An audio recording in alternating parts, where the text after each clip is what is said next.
कांग्रेस के दिग्गज नेता रहे और पूर्व केंद्रीय मंत्री शकील अहमद अभी हमारे साथ हैं। शकील जी, बिना कांग्रेस के सिंबल के चुनाव लड़ना इस बार आपके लिए कितना कठिन है? देखिए, जनता का आशीर्वाद है और हमको पूरा विश्वास है कि मेरे पार्टी के सारे लोग इस लोकसभा क्षेत्र के मेरे साथ हैं। दरभंगा मधुबनी में हमारी एकमात्र विधायक हैं भावना झा जी कांग्रेस के, वो भी पूरी मुस्तैदी से मेरे साथ हैं। कांग्रेस, युवा कांग्रेस, महिला कांग्रेस, छात्र संगठन एनएसयूआई, सेवा दल, सभी के लोग मेरे साथ हैं और उन्हीं के सहयोग और स्नेह से मैं चुनाव लड़ रहा हूं।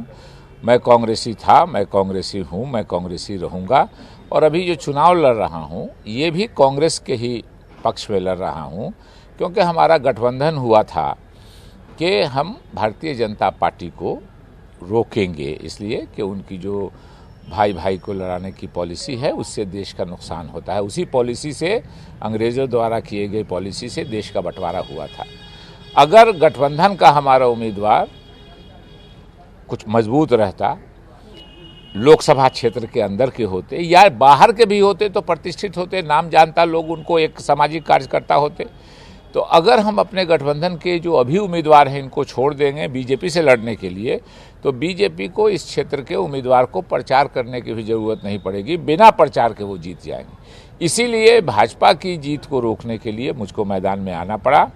और स्वाभाविक रूप से आप सोच लीजिए कि जो व्यक्ति 3 पुश्तों से, मेरे दादा एमएलए थे 1937 में कांग्रेस के, मेरे पिताजी 5 टर्म कांग्रेस के एमएलए रहे, डिप्टी स्पीकर रहे, मैं पिछले 34 सालों से एमएलए, मंत्री, एमपी, भारत सरकार का मंत्री, बिहार सरकार का मंत्री, राष्ट्रीय प्रवक्ता, जनरल सेक्रेटरी, उसके बाद भी मैं निर्दलीय की तरह चुनाव लड़ रहा हूं, सिर्फ इसलिए कि कांग्रेस की प्रतिष्ठा बचे, हमारा गठबंधन मजबूत हो और कमजोर कैंडिडेट हार के बीजेपी को जीतने का रास्ता नहीं दे।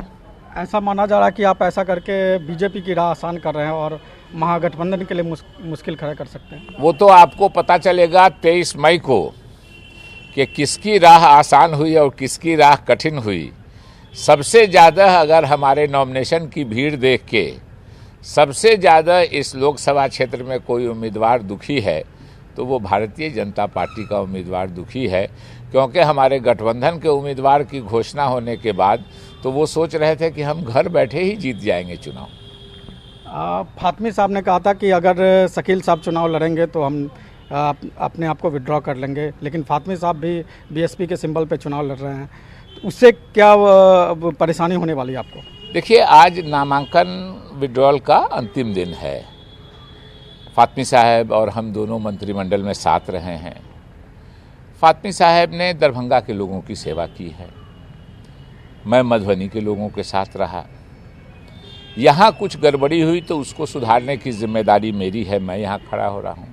दरभंगा में अगर उनको लगता था कि कुछ अन्याय हो रहा है तो दरभंगा में के लोगों की उन्होंने सेवा की। तो हमको लगता है कि अभी आज विड्रॉल का अंतिम दिन है, 3 बजे तक क्या होता है, वो क्या फैसला करते हैं, तस्वीर आज 3 बजे के बाद साफ होगी कि कौन लड़ेगा और कौन नहीं लड़ेगा। आपको टिकट नहीं मिला, इसको लेकर कुछ दर्द या कोई मलाल या किसी के प्रति आपको की नाराज़गी है क्या?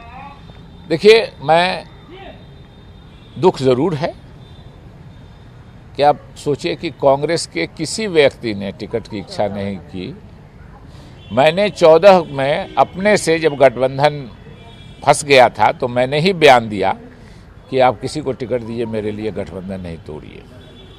मैं धन्यवाद देता हूं कांग्रेस के अध्यक्ष राहुल गांधी जी को कि उन्होंने मेरे टिकट का प्रयास किया, मगर तब तक देर हो गई थी और उनको लोगों ने दिग्भ्रमित किया कि गठबंधन टूट जाएगा, शकील अहमद की एक सीट से 40 सीट पर बीजेपी जीत जाएगी, 40 सीट फ्री हो जाएगा, कोई अलायंस नहीं रहेगा। तो स्वाभाविक रूप से वो राष्ट्रीय अध्यक्ष हैं हमारे, उनके लिए 543 सीटें आवश्यक है। लेकिन हम उनको धन्यवाद देते हैं ऑन रिकॉर्ड कि उन्होंने प्रयास किया मेरे टिकट का, लेकिन तब तक कुछ देर हो गई थी। आप इस चुनाव में अपने मुकाबले किसको खड़ा पाते हैं? देखिए, ये तो आप जनता से पूछ लीजिए। जिस दिन मैंने नॉमिनेशन किया, मैं पहले से कह रहा था कि मैं नॉमिनेशन करूंगा, तो उसी दिन से मुकाबला शकील अहमद का और भारतीय जनता पार्टी के कैंडिडेट का हो जाएगा। बाकी लोग अलग अलग पोजीशन के लिए लड़ाई लड़ेंगे। तो स्वाभाविक रूप से जो एक्सपेक्टेशन था कि लड़ाई मेरे से और भारतीय जनता पार्टी के उम्मीदवार से हो जाएगी। वही परिस्थिति है, आप किसी से चुनाव क्षेत्र में घूम के पूछ सकते हैं। भावना जी आपके साथ हैं, कांग्रेस के कोई और नेता को आपका साथ मिल रहा है क्या?